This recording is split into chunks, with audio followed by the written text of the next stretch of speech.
Indeed, to be a Delft is an honor, first of all, and big responsibility. So let's see how it performs. So coming from New Orleans, I just mentioned, so I'm Margarita Jover. I'm partner of Untitled Chapter, Architecture and Landscape. It's an office based in Barcelona, now also in New Orleans. And we have been known somehow for a kind of new approach to the relationship between cities and rivers, with these explorational spaces of cohabitation between floods and architecture. I was trained as an architect urbanist at the Polytechnic University of Catalonia and professor in architecture at Tulane University now. So, but to just get a little bit of webscape, I can tell, on who I am and where do I work. So the first square in the middle is Tulane School of Architecture, that has the ambition to become also the built environment. So we have different departments. So my partner is now the dean at the School of Architecture at Tulane, and we are moving into incorporating a dual landscape architecture and engineering program, and it has already historic preservation, sustainable real estate, and design. And there's also the implementation of research studios that have the scale of cities and rivers embedded into the School of Architecture. And that is informed somehow by a couple of explorations. One is the Yamuna River Project platform, which is a research platform shared between the University of Virginia and Tulane University that explores this space of cohabitation between floods and cities and implements the research culture at the school. And then this book of Ecological Prosperity that I co-edited with Alex Wall that discusses the qualities of socio-ecological urbanism. Those are somehow the feeders of the thinking we're trying to push forward at Tulane School of Architecture. But the interesting thing of Tulane being in New Orleans, in the Delta, in the Gulf of Mexico, it's a region that has a lot of challenges, of course, facing sea level rise, but also energy transition, etc. So Tulane University has several institutions like the Bywater Institute, the River Coastal Science and Engineering, and several departments that are already on sciences, pushing and knowing or investigating about projects of river diversions, sediment diversions, and how to fight somehow sea level rise on the long term. But also outside universities, institutions like the Water Institute of the Gulf, the Bywater Institute, and offices like Wagner Ball, Deltares, the Dutch big engineering firm, is also collaborating in several projects in that region, the Corps of Engineering, and then several coastal master plans that are going on. So this is mixed between academia, practice, and the office have these common threads that we see. And then just before explaining some of the projects we do, I wanted to just say that we have started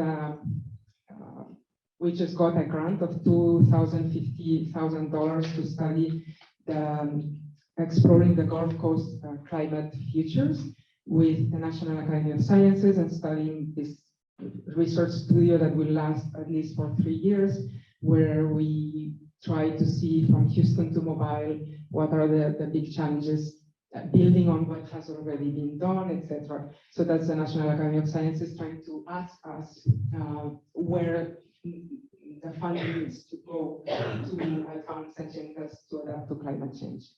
So the NAS goals are oil, gas, legacy infrastructure. There's a huge amount of infrastructure that are laying the territory and how with the energy transition we're going to be assets or not for an energy transition. Then looking at also community health and environmental challenges. We're in the phase of conceptualization, looking at energy systems, water systems, ecology, and urbanization models to see how that, and of course we try parallels between European region and the North Sea and the famous project of 2050 energy transition, and the scale of both projects are comparable in terms of challenges, but the culture is not yet there on many things. So there's a lot of need to build narratives of how that is going to look like. So just this is kind of a snack at the beginning.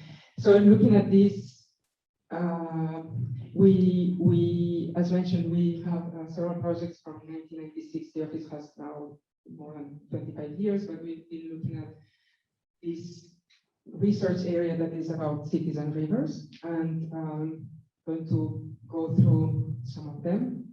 The first one out of 6 is this fluvial waterfront recovery that was initiated in 2001 and was exposed at the Rotterdam Biennale, called The Flood, in a moment in where the discussion about the need to incorporate floods into architecture or the region was the precursor of discussions from the Room for the River that came later. And at that moment, we were a small office of 2 people, and we were asked actually to build a bullfight arena in this yellow circle you see there. That is the only empty space that was left between the city or a town of 6,000 inhabitants and the river. And they typically had a rented bullfight arena in the blue circle you see there. And so we finally decided to, instead of doing an architectural project, to do a waterfront recovery and to change the cash of a project of a building to do a kind of a master plan for the whole region, and then ask for funds for that to move forward through funding, European funding, to move that into a long-term proposal. So that ended up being a recovery of the river, and then a bullfight arena that was more kind of theater, open to the dynamics of the river, studying carefully the section across the river, and then looking at these floodscapes and incorporating the dynamics of floods into the public space.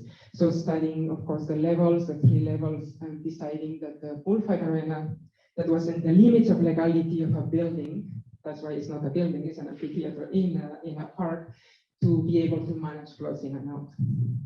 So then, of course, the project of the forest had also increased forestation, repairing forests, but also drainages of these. And then the bullfight arena, that instead of being a typology that is enclosed in itself into an urban context, it was open to the river dynamics, and was sharing floods with bullfights seasonally. So that somehow marked our interest on floods. And then we did this other project, the second one of the Metropolitan Water Park, with the collaboration of Christine Dalnoki. That is done in the city of Zaragoza, which is a 700,000 inhabitants compact city that is embedded into the corridor of the Ebro River, the most caudalous river in Spain, and has several affluents coming perpendicularly. In the regional scale, looking at the city scale, we see the Roman first port that was, Zaragoza was called Caesar Augusta, and it was founded by Romans and destroyed and rebuilt in upper levels as floods were flooding the city in successive times. So the proposal of this water park is part of the metropolitan plan of south existing Parque Grande, and then east, west, and north future parks. So the western metropolitan park is the one that was proposed to be built along with a proposal of a candidacy for the 2008 International Exposition. So this is a plan done by Enrique Valle, Acevillo, Monclús, and others that were preparing this candidacy. So then inside the red line, that is the ring road of the city that was finished for the International Exposition. It was this precinct of 25 hectares of the expo. And then exterior to that, at the same time of the expo, the state, the combination of state and regional funding allowed or achieved the funding also of this metropolitan park of 125 hectares that came together to support the expo. So this was a competition, and we made team with President Daniel and won this competition. And then the proposal, that, as you see, has already the bones of what was an agrarian park that is located upstream the city of Zaragoza, with levels of flood that are quite high. So you see in yellow expo precinct of 20 hectares, and then in green the water park.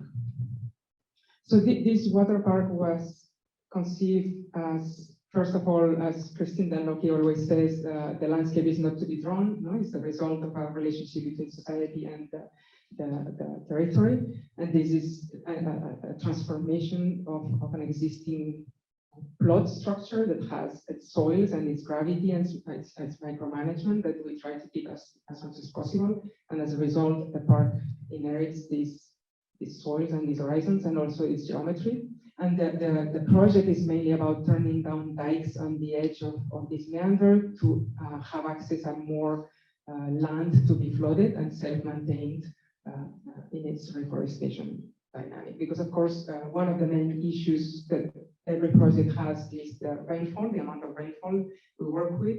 In Spain, the rainfall, depending on the cities, is quite low. So working with forestation is almost always working with floodability, as we will see in the project of Madrid, for example. And we see that the main ideas are three only. The first one is to increase floodability, which is so that the project performs with floods from the river, but also from floods from the water table up. So there's a lot about working on permeability of soils and the managing of that floodability, as well as how to make buildings floodable depending on where they are.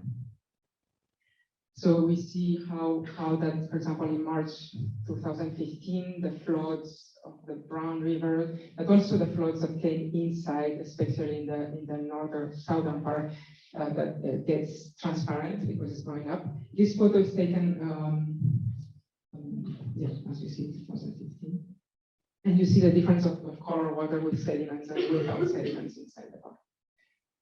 So that's floodability. The second one is to increase riparian forest with the turning down, as mentioned, dikes on the perimeter, and then reforesting inside with gardens, etc.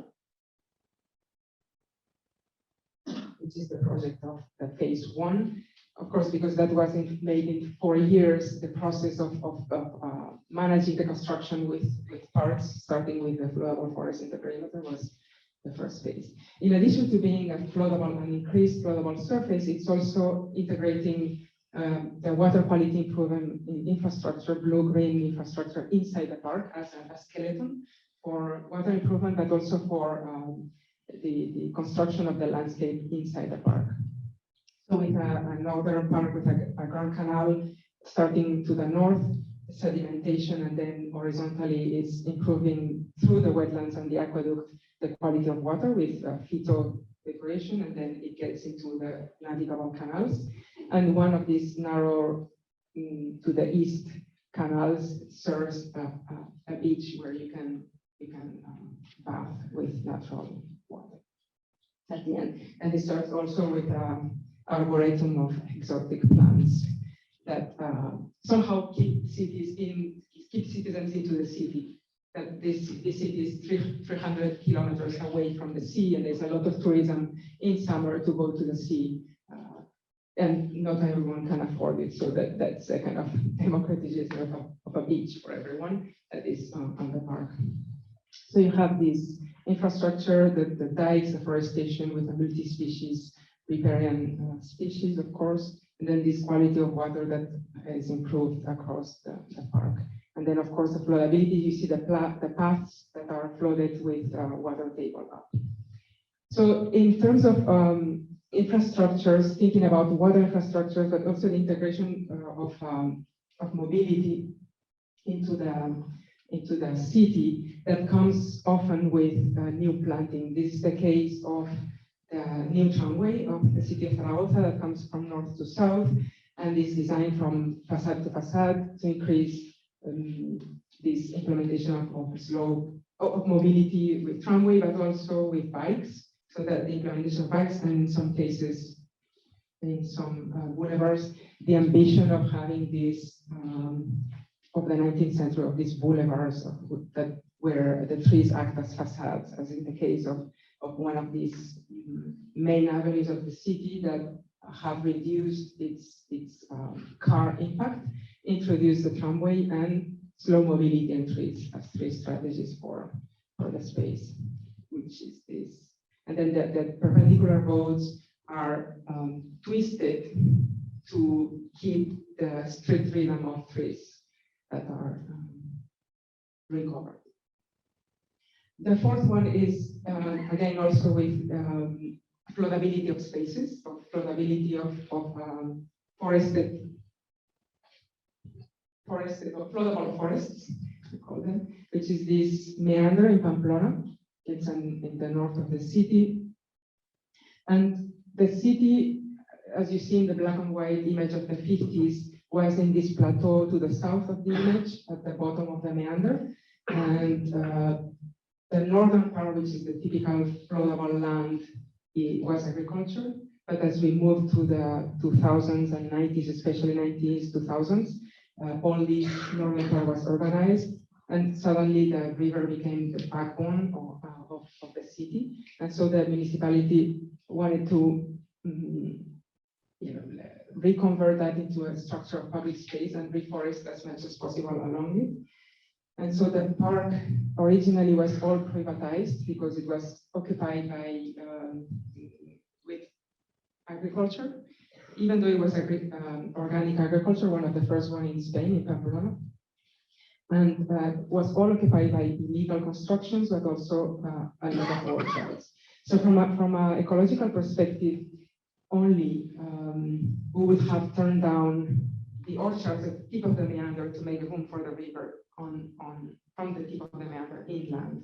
But the section, the transversal section, and of course these orchards are exquisitely managed, and they have achieved 2-3 meters of new soil over centuries, and they produce tomatoes and salads that have specific names that are known in specific restaurants. So that's why we have this idea of Europe as the concept of agriculture that is hyper-local, that would not be understood in the States, for instance, that is really socially rich, but also culturally rich. So that you see below the initial condition of that meander, and the ideal would be, from an ecological perspective, would have been to cut down this red line and make room for the river in that situation. So in order to arrive to negotiation, we decided to keep the orchards on the tip of the meander, to rearrange the other ones, and to try to make, so that's how people live with floods, with these bushes and these fences that are movable, and slowing down the floods with these bushes to capture sediments and over time increase the fertility of the soil. So what I decided is to look at the topography carefully and open up the dike of the perimeter of the meander and have a meaner river inside the park. So which is what you see in section there, that allow us at a certain level water to enter. This is in construction when this dike was broken and was turned down, and the water entered from, in this left image, from the right to the left, with some walls to stop big rocks. So this flooded forest was made by turning down dikes and then draining. The drainage worked already this way, and that makes this room for the river inside the park. That is this position that you see in the inside of the meander. And of course, this new river is planted with riparian forest, so that is this floodable forest that works seasonally. With this multi-species grid that works with floods, and it drains, in particular, low points of this territory.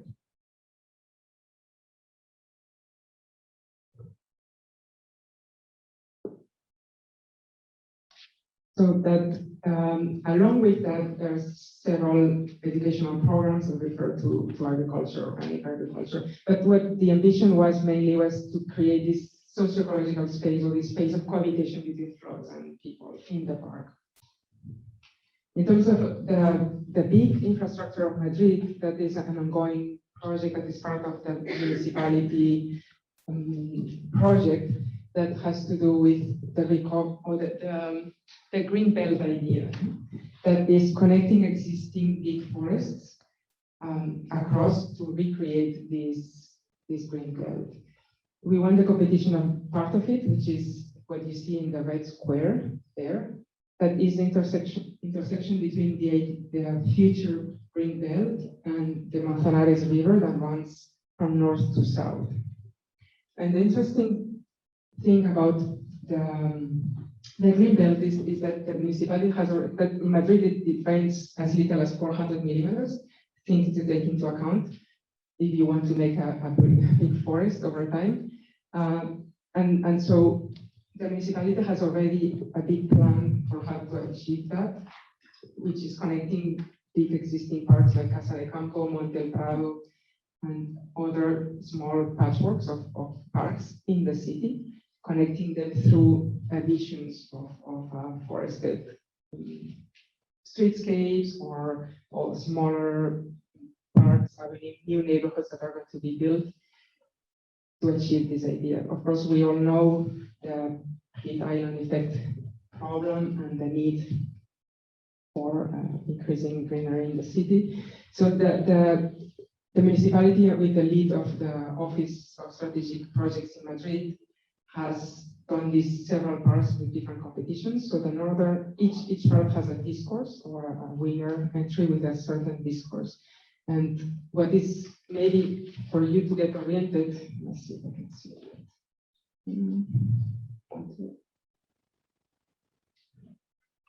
What is important to know is that you have this, from the national park, you have this river, the Manzanares, and then you have other rivers that are crossing down to the sea. And so this big infrastructure has these different parts. The first one of 5, it sits within the discourse of the Green Belt. The part 1 is just an agrarian park. It's going to be a transformation of agrarian park and river with the river continuity. The second one is that runs in blue. It's a forestal boulevard connecting existing parks already. That's a project of connection. The third one it's perhaps the hardest one because it's a massive urbanization project of new neighborhoods that are going to be built that needs to take into account new streetscapes that will insert this new neighborhood into a new big plantation project. The fourth one, which is our park, is a fluvial park that includes orchards, but most of it is about the sewer treatment plants, how to take advantage of sewer treatment plants into the construction of the forest over time. And the fifth one is a riparian landscape as an opportunity for connectivity. So the first one is this big agrarian forest, studying the regime of agrarian forest and agroforestal matrix that will be built over time. The second is this connection of this boulevard that proposes 24 kilometers of forestal boulevard with pedestrian path, etc., connecting existing patchworks. The fourth is this huge construction of new ensanches, extensions that are supposed to be also building forest along with it. And then the fourth one that we're going to go perhaps more in detail later is this intersection between the river and the green belt as space opportunity. So that specific one is the one we're working at now, and we just are 2 months or 3 in. We propose that the sewer treatment plants will be the springs or the fountains or the place of resources for the construction of the city, of the forest over time. So it has an environment that is extremely degraded. Is where the high-speed train enters, the highway enters, sewer treatment plants, the really gypsum, really not rich soil. But it has these big resources, 3 treatment plants, and a new one that is going to be built. So that's one of the first of the 8 ideas that we're managing. So how to improve or renew the technology of the zero treatment plant to have better quality out of it, more compact, to have space for reconverting this zero treatment plant into a civic infrastructure that is not a backyard that is sitting at the back of the city towards the river, but something that is a civic infrastructure that makes the interface between people and the forest. That's a kind of architectural problem to solve. So those are these infrastructures that are in the process of retrofitting part of the existing one, but also compacting the old one and trying to come up with a new archetypal civic infrastructure that will be able to be, I mean, our dream will be the kind of Alhambra of the water cycle that can create gardens and be the space that is a threshold between the city and the river that has been a backyard for several times. So that's the first idea. The second is the agrarian park, of course, because this specific location is at the north of a huge agricultural landscape that feeds the city, which is the Aranjuez Agrarian Park. So that's the tip of the meander, the last part of the agriculture before it becomes part of the city. So that in this second idea, it's about increasing floodability, but also increasing orchards to make them accessible for citizens, which is that.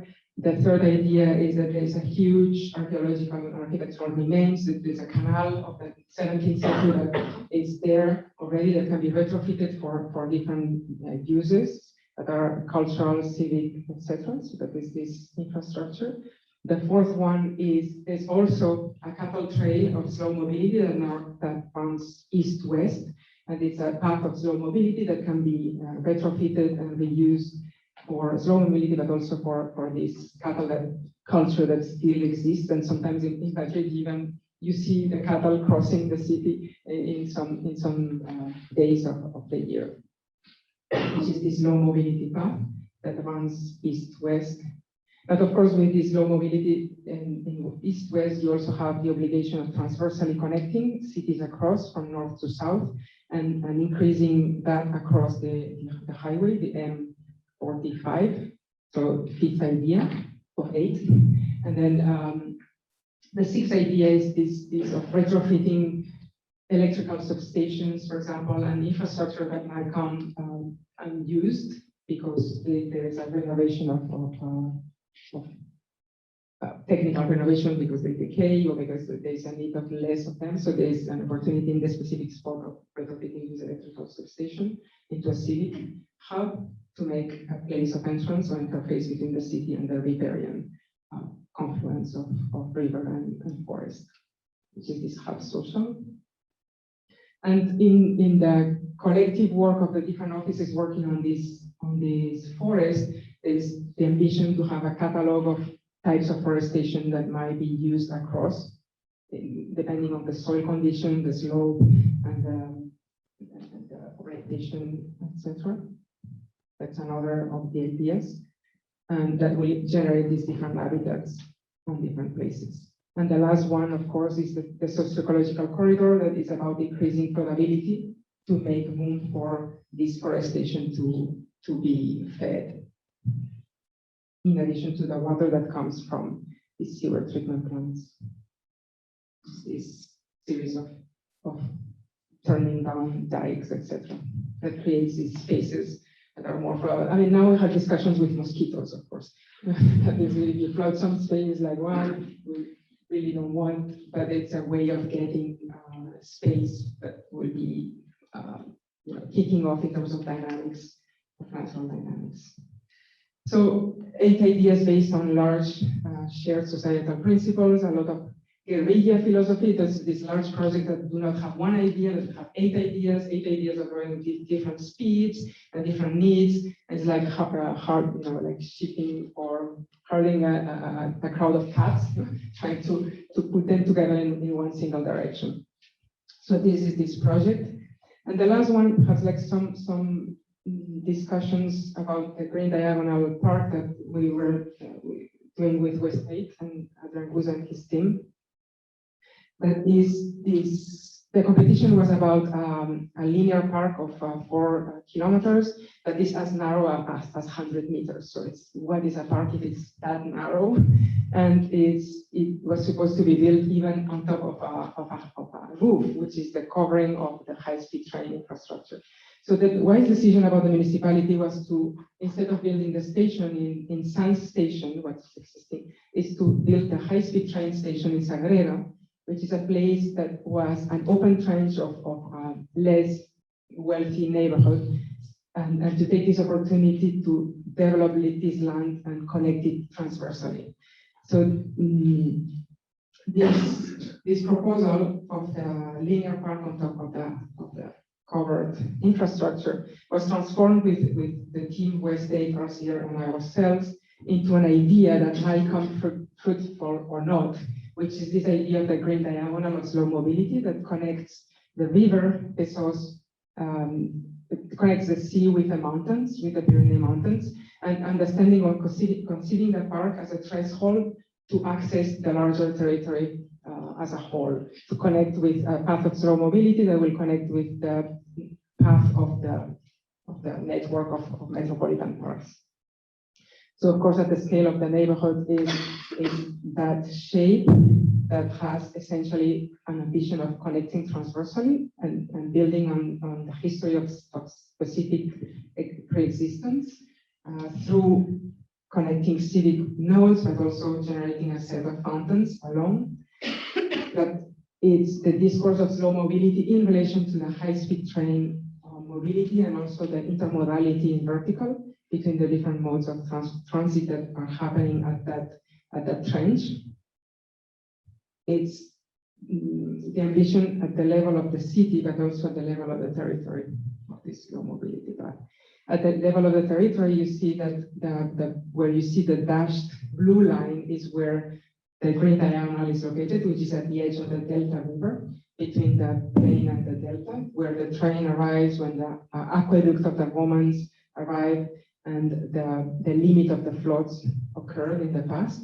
So this line is one of the medieval channel. It's the line of the aqueduct, and it's now the dream of this Comtal route, which is the connection of slow mobility between the dense city and the territory, a geographical connection. So you see here north to south how the city connects with a mountain. On top of this green is the huge Pirineo mountain, and then this natural park and all the paths of slow mobility that already exist in this network. So connecting the city with the territory. But of course, this park is part of a larger project of urbanization, but also infrastructures. And the park with it is only the park of these 40 hectares with this to offer a green space for the neighbors. That has 3 ideas: a slow mobility path, this radical pastoral idea of connection with the territory. Second one is the forest as a threshold through which you get to the territory, so an entrance, a small vestibule, if you want to consider it this way, to the territory at large, that has this replication of wilderness on top of a high demanding condition of a roof. And then with, of course, forests and agoras. And then the third and last idea of this project is about the fountains. It's a long tradition in Catalonia of fountains that have names of birds, names of trees. The fountain of this, and it's a place of chatting, is a place of reunion. And so we continue this tradition of picturing the park, the linear park, with fountains of different scales, from drinking to monumental fountains. And this special one is the one that is at the intersection of 2 major axes. And it's a floodable fountain that is supposed to have this performative quality at the intersection of those things. Because, and then just ending with this reflection of what the city of Barcelona wanted to be and what it has ended being. So as you know, Cerdà designed this extension plan as a green city with several parks embedded into them, regional and local, but also with urban blocks that were supposed to be green space. To the left, you see how it was planned, and to the right, you see how it ended up being hyperdense, and that had room for greenery, for forests, for parks at different scales. And it had this in his plan, he says, it had streets of 20 meters, streets of 30 meters, and streets of 50 meters, that were, he was calling them streets that connect the city with the world, literally. So that idea of having avenues that were connecting with the world is somehow what we had collected in the idea of the green diagonal. And it's interesting to see how, for example, the Gran Via, which is this horizontal one that connects, was taken by Le Corbusier as this big avenue to connect the growth of the city with the industrial city, making emphasis on mobility and connecting with the airport, the port, etc. And then somehow the ambition here is that this avenue or this boulevard is one of slow mobility that connects with the territory in the same spirit in which Ildefonso was thinking of connecting the city with the territory in different ways. So just to end that with that, we have been working on the city and the territory, especially with cities and rivers. And the aspects of the project I wanted to highlight here in the right column is, first of all, the cohabitation of architecture with floods. That's something that has been a threat in our projects. Some like theaters that are floodable, like boats that gets floods, and I mean you're in the Netherlands, you're used to it, but in Spain it's not as usual. So working with floodability has been one aspect. The second one is improving quality of water in the public space and integrating infrastructure of water quality improvement, spatially in the space, not having that in a machine and then throwing it in the space, so but playing design with that. The third one is trees in all compact cities with the recovery of the 19th century vegetal urbanism, the preponderance of facades, of tree facades as an element, or tree canopies. Then urban floodable forest, zero treatment plan are a promise for us, and it's not yet resolved, but it's interesting to see how these elements of architectural infrastructures that can become civic new archetypes. We're talking about churches, we're talking about different typologies. What is a zero treatment plan in the future? What that can be architecturally, and how is the metabolism of this part of the civic experience? And then lastly, from urban park to slow mobility infrastructures to connect parks that are enclosed into the city to be more connected with other things that are happening, either through geology or geography, etc. And with that, thank you. Thank you very much, Margarita. This was another deep dive from let's say, the Southern European perspective and also other perspectives. I think we can go to your last slide, but because I think that's very interesting. There's like a short question, reflection question for you, if you could just go back. And this is a question for Wim as well, both of you could reflect on. What I'm seeing here is some kind of like learnings or hybrid kind of forms of, let's say, combinations of social-ecological, or if you look closer, vegetal urban situations. This is sort of a more practical version of what I showed as sort of wooded commons and plant arbours, etc. What are the, if you could reflect on what the differences are with what we was looking at from a territorial perspective or cultural perspective? Can you say something about that? Yeah.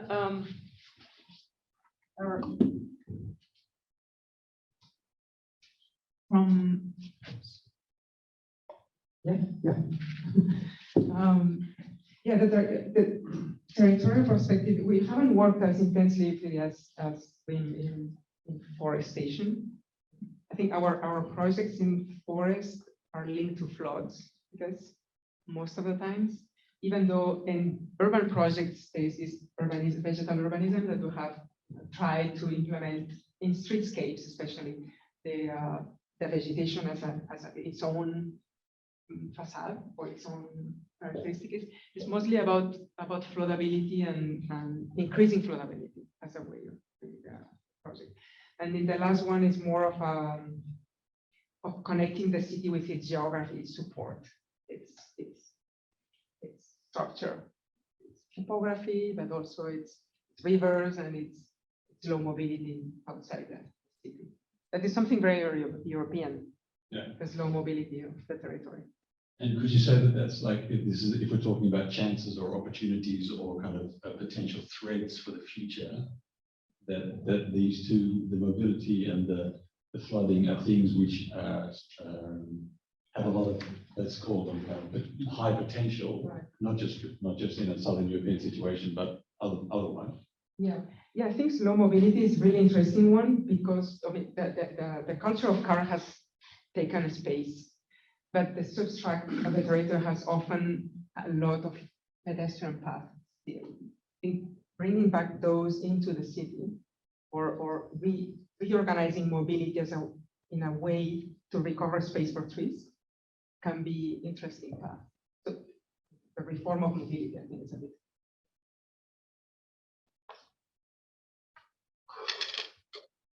If I something to add, maybe something that I see a lot when we talk about forest urbanism is a kind of a static thing of we see trees and forests next to something that is urban, and we call it forest urbanism, which is something that I hope from my presentation, when I look at it, for me it's a much deeper relation of processes that hook into each other and work together. And I think if we look at concepts of landscape urbanism, water urbanism, forest urbanism, what is always a bit more difficult in forest urbanism is that Bruno Mulder sometimes said it like water is everywhere until it's somewhere. So it has a kind of hierarchical structure. It has a logic, a system that you can follow.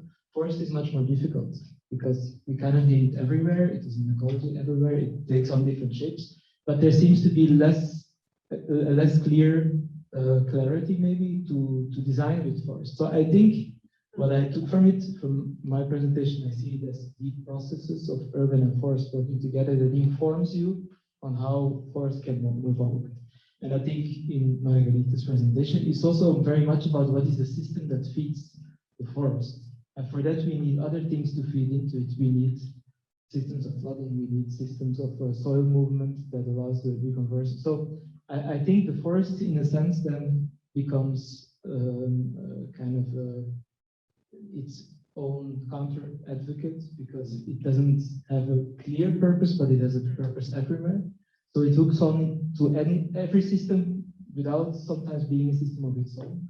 So it's a bit of a paradoxical search, I find. So I really see this as an advocate again of we need systems that feed into how can we build forest urbanism.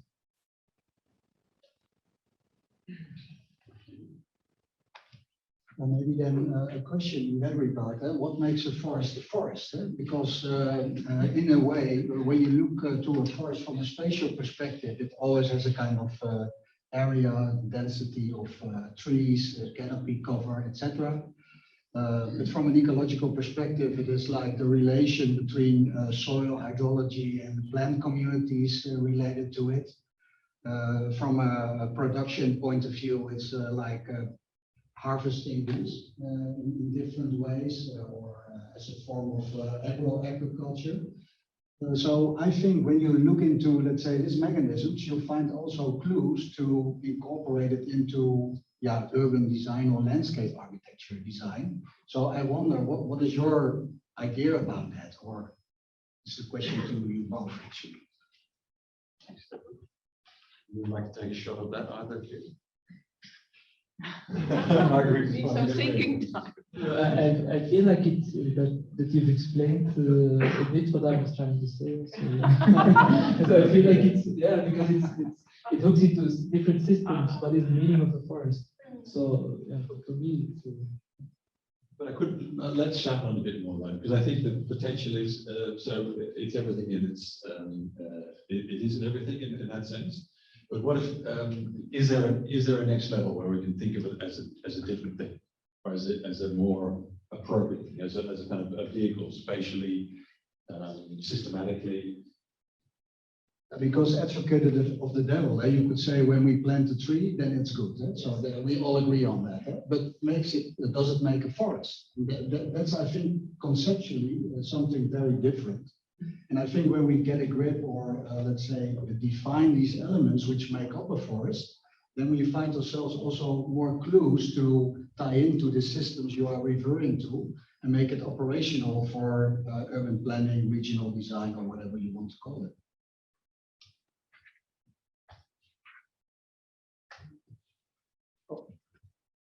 Maybe that's more of a futuristic thinking of thinking on the sections of René. I think these sections of the 19th century that have pipes, new pipes of transport, sewer and electricity and gas, and all these fantastic sections of the 19th century grid. How to incorporate flows of water and movement, transport were the two obsessions. And I think perhaps in the future, in this looking for forest urbanism might have to do with the way the metabolism of the city works in section. So we start to see how buildings are like trees. It's like a fantasy, but think not with the way we have seen them in the 90s, hanging high-tech plants, but thinking of the section with different stages or different heights of buildings as a succession of planted forms. And thinking of the architecture as a section of the forest. I know even thinking about the section of the street as a microclimate, and thinking that the forest might be done with buildings in a way, that buildings that perform in a certain way. And thinking that if we don't move to this hybrid condition, I don't think we cannot have a literal forest, or a true forest. I have like a fake forest that performs for us in microclimatic, water, etc. Iniquity. My name is Nick Hazendonk. I work for the Ministry of Agriculture. I have some experience in working for the State Forestry Service. Yeah, it's free to think about a forest what you want to, and you can bring several meanings to the word forest. But nowadays, in the State Forestry Service, I could say we have this history of the German forestry thinking of the 18th, 19th century, this rather productive centered, but also then already started this idea about sustainability in forests. Even the word sustainability, I think, comes from the German Dauer forest, etc. But a forest is more than just a structure of a soil.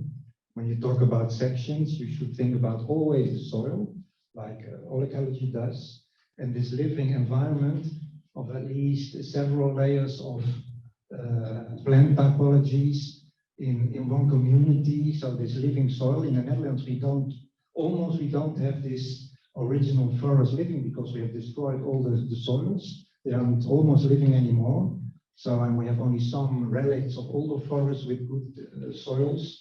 So if you really want to make up a forest in combination with cities, I think you have to search for stability, long time stability and clarity, that you don't interfere with these systems in the soil and in the different layers of the forest. So that's rather complicated, but it would be very good to think about that. And then to learn from the forest for situations more urban, because the same that I'm saying about forests also accounts for city trees. The city tree isn't a pillar with some thing on it. Now it has an underneath living, and even we learn nowadays that trees between each other have connections. They have all kinds of interrelations. They communicate between each other. And if we in our cities don't make this possible, then we are just playing around with some things that look like trees or look like living beings, which we aren't. So this idea about how to deal with a complex living being as a forest, that's something that we really need to learn again or learn in the future, and then we can think about how to combine it with a more living form of architecture and urbanism. Thank you. Thank you. Maybe just to add to that, because I think sometimes we refer to the Amazon, for instance, as a pristine wilderness forest. But actually, it turns out that it is not the case. It's like a product of interaction of humans intervening very carefully in this ecosystem to take benefit from it. And the biodiversity comes from this interaction. So you could say the Amazon is partly also a cultural artifact. So in that regard, it would also be interesting to see how these settlements, how these native people in a way interacted with their environment and also created like communities and settlements out of that. And that is very interesting because now we look at it as kind of pristine forest, but in fact it is the result of this delicate interaction between the natural circumstances and the people living there. So that might also provide, let's say, interesting tools or clues for designers of this time in order to see how we can make that happen. Thank you. This is a nice discussion in the front row. Just let's look a few rows back. Are there any reflections or questions from, let's say, the other rows on this topic or what's been raised here? No, then I suggest we go for another short break, and then we'll finish off with our last one. Hopefully, all the answers will be given by our final panelists, who will show us the newest projects on that front from the Netherlands. So we'll have another short break, and see you back here in 10 minutes.